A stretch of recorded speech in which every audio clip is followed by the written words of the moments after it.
Hello there, beautiful people. So this Eight of Wands came up, and it brought up a question which I haven't asked myself properly for a long time, and it's like a question to journal about or to write a few thoughts about, because this is that fiery, healing, purpose-driven wand, creative energy that's flying in the air of our minds or flying out there in the stratosphere, and it's like us launching our consciousness into the unknown and seeing what it is that we can capture from what would be like a higher vision or a higher perspective of our lives. So like flying up in the air, let's say, and looking down and go, oh, that's what my life looks like from up there.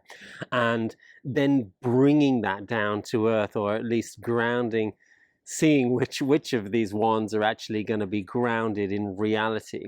And so there's a little exercise which I did, which I realized that I haven't done for a long time, and I wasn't really clear about about what what I really wanted my life to look at, because this exercise is just that. Hey, take a look, fly up high above yourself and take a look and say, well, what would you like your life to look like in a few years' time? What would be living the perfect life of Marcus? What would that look like on a day-to-day basis? And what would that feel like? And what is that represented with what's going on in that life? And just to be quite clear about what it is that's important, about what it is that you really want, because I realize that I do know what I want, but I don't have a vision of what that looks like, and that vision is kind of important.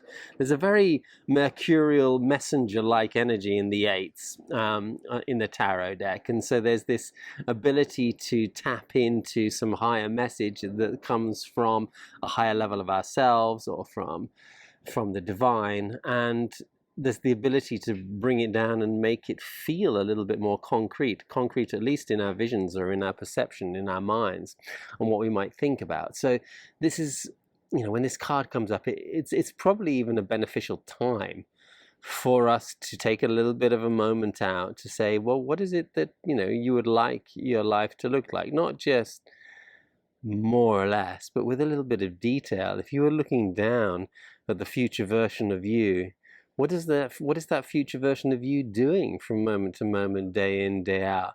Or what does that look like? What does your life look like? Because a lot of the time we can only imagine our lives according to what we have experienced. And sometimes we project a little bit further out there when we see other people's lives, and we feel like, oh, I would like a little bit of that, or I would like to experience that, or we remember times in our life when things were a little bit easier, a little bit freer, or a little bit more full, or a little bit more exciting, and we want to call that in a little bit more, but it's always going to be called in a slightly different way. Other people's experience of life is never going to be exactly ours, so let's make it ours. So let's bring in a few details. Let's look at our specifics of life, and really dive into maybe a little bit of the nitty-gritty of the ins and outs of a daily lifestyle, and question about what that really looks like for yourself, because it's in that visualization, or it's in asking to be able to see something more. It's not like it's a future that needs to be manifest, or that needs to come true, or needs to be a prophetic in any way, shape, or form. It's a future that needs to inspire us, and that needs to inspire us as far as the present moment, and where we're going right now, and what we need to be doing in this present day, and what steps we can take in our lives right here and now in order to live a life that's more resemblant to that vision that we might hold. Anyway, just a little practice. Thought it might be inspirational or a good idea for any of you. Have a wonderful day. Love to hear your comments about what might inspire you, what the Eight of Wands really triggers in your lives. Good luck.